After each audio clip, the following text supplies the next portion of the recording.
My name's Alex, and this happened back when I was 19. It was the summer before sophomore year of college, and I had come back home to work a landscaping job. Most days were long, hot, and left me sunburned and exhausted, but nights were our escape. My friends and I would stay out until way too late, talking about nothing and everything, sometimes at someone's house, sometimes at the park near the river. It was the kind of summer where time seemed to stretch forever, and you felt invincible just because you were young. This particular night was one of those late ones. It was past midnight when I finally said goodbye and hopped on my bike to head home. The air was thick and heavy, humid in a way that made every breath feel sticky in your throat. The sky was overcast, no moon, no stars, just that deep, dark kind of night where shadows seemed to swallow anything more than a few feet away. I should have stuck to the main road. It was well lit, safer, but also longer. Instead, I decided to take a shortcut through the old Cornfield trail. Farmers around town had cut narrow dirt paths through the fields years ago, and locals used them to shave off time between neighborhoods. I'd biked that trail before, during the day at least, but at night, I'd soon realize what a bad idea it was. The corn that summer was huge, taller than me by several feet. It rose up like walls on both sides of the narrow path, making me feel boxed in, like I was riding through a tunnel. My only light came from my phone flashlight, strapped to the handlebars with a rubber band. It wasn't much, just a shaky little beam that lit the ground directly in front of me. The rest was swallowed by the dark. At first, it was almost peaceful. The night buzzed with crickets and cicadas. Every now and then I'd hear a soft rustle from inside the corn, probably just the wind or some small animal. The smell of damp earth clung to the air. For a minute, I actually felt calm. But halfway through the trail, I noticed something that made my skin crawl. Footsteps. At first I brushed it off. I thought maybe it was just the crunch of my own tires echoing weirdly off the rows, but then I slowed down. The bike tires went nearly silent, and yet, crunch, crunch, crunch, behind me. My stomach dropped. I stopped pedaling completely, letting the bike roll to a stop. The footsteps stopped too, dead silent, except for the buzzing of insects. I swallowed hard and pushed forward again, pedaling slowly. Sure enough, the footsteps picked up again, perfectly in sync with my speed. Not an echo, not me. Something or someone was following me. By then, my chest was tight and my throat dry. I called out, "Hello?" My voice cracked. The sound seemed to vanish into the rows like the corn itself swallowed it whole. No answer. I forced myself to glance back over my shoulder. That's when I saw it. Movement. The corn itself seemed to shiver. Stalks bent and swayed, shaking as if someone was weaving through them, keeping perfect pace with me. Every time I sped up, the rattling grew louder, faster, closer. And then came the breathing. Not mine, not human. Ragged, wet, labored, like something with lungs too heavy, too wrong was struggling to keep up. The hairs on my arms stood on end. I couldn't take it anymore. I pedaled harder, my legs burning, my phone's flashlight bouncing wildly against the path.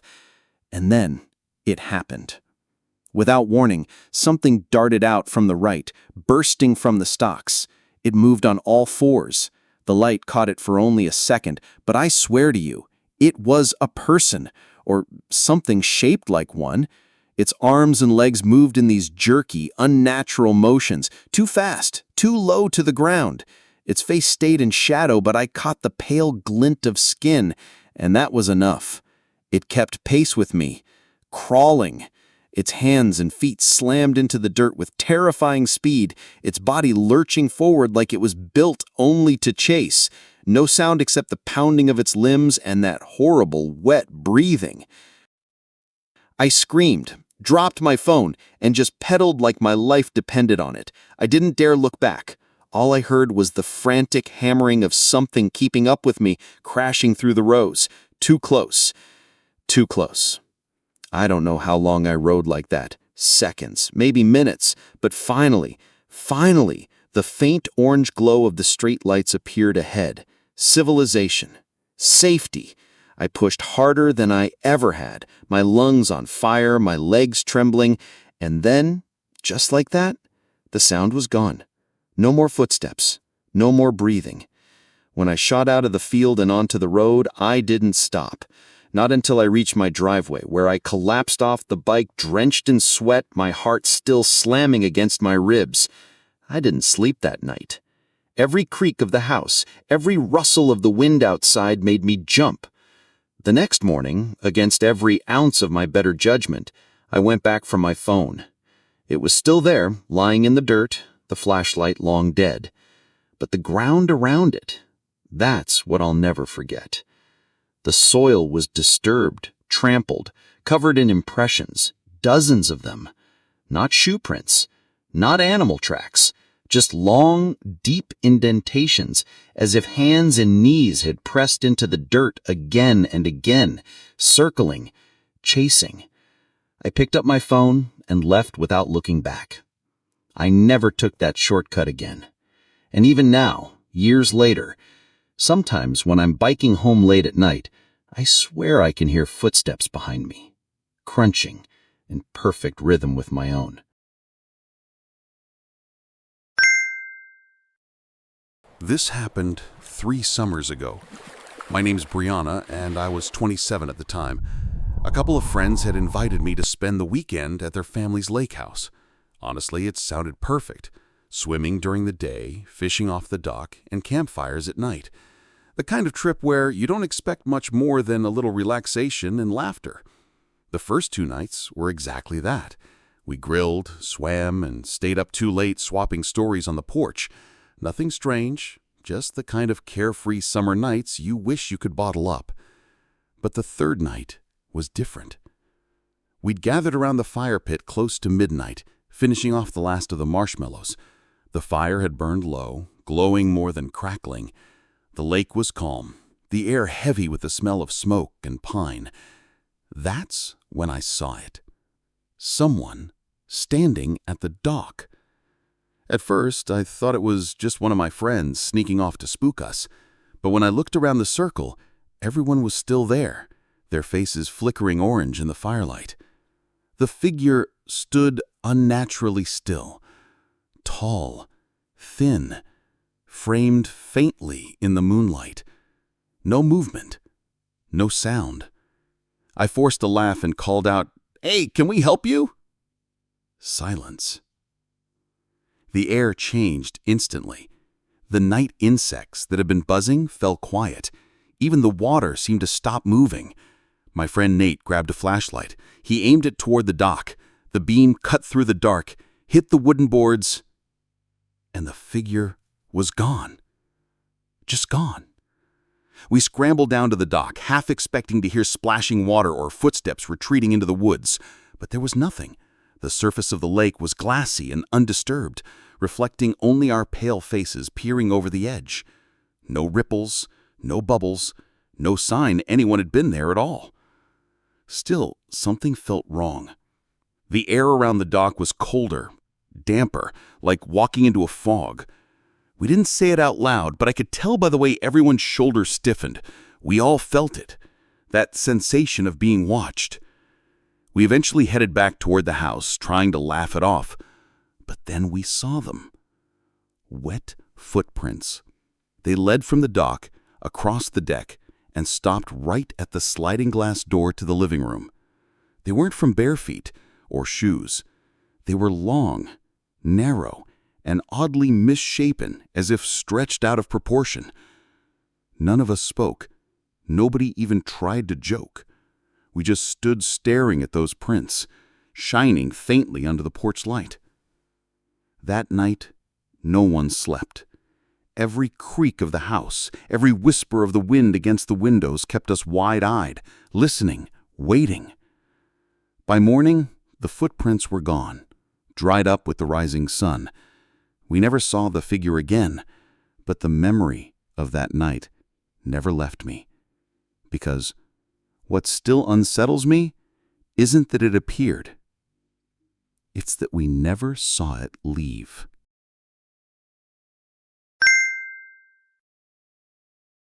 I grew up in Texas, and summers there are brutal. Hot during the day, but strangely still at night. I was 21 when this happened. My buddy and I had gone to a late-night diner, and I was driving him home on one of those long, empty county roads. We were joking around, music low, windows down, when out of nowhere, we saw a man standing on the shoulder of the road. He wasn't hitchhiking. He wasn't moving. Just standing there, facing the highway, completely still. I slowed down, thinking maybe he needed help, but my friend immediately told me to keep driving. Something about him felt off.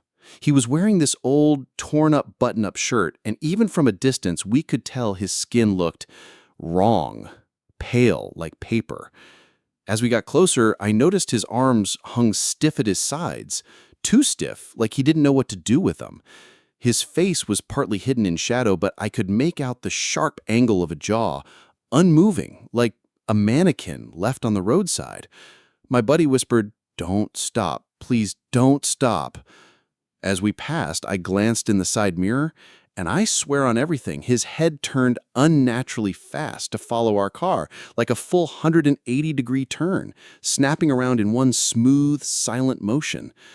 I floored it. My friend was cursing, begging me not to stop until we hit the main intersection.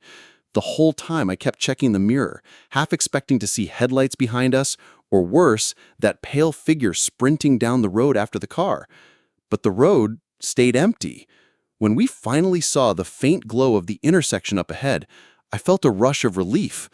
But that relief died instantly, because there he was, the same man, already standing on the corner of the intersection, perfectly still, facing us. We slammed through the stop sign without even slowing down, hearts pounding, swearing we must have hallucinated. But I'll never forget the look on his face in that split second we passed him. It wasn't blank anymore. It was smiling. We didn't see him again after that night, but for years, whenever I drove that road, I couldn't shake the feeling that if I looked hard enough into the shadows, I'd see him waiting. And I never, ever checked the mirrors for too long.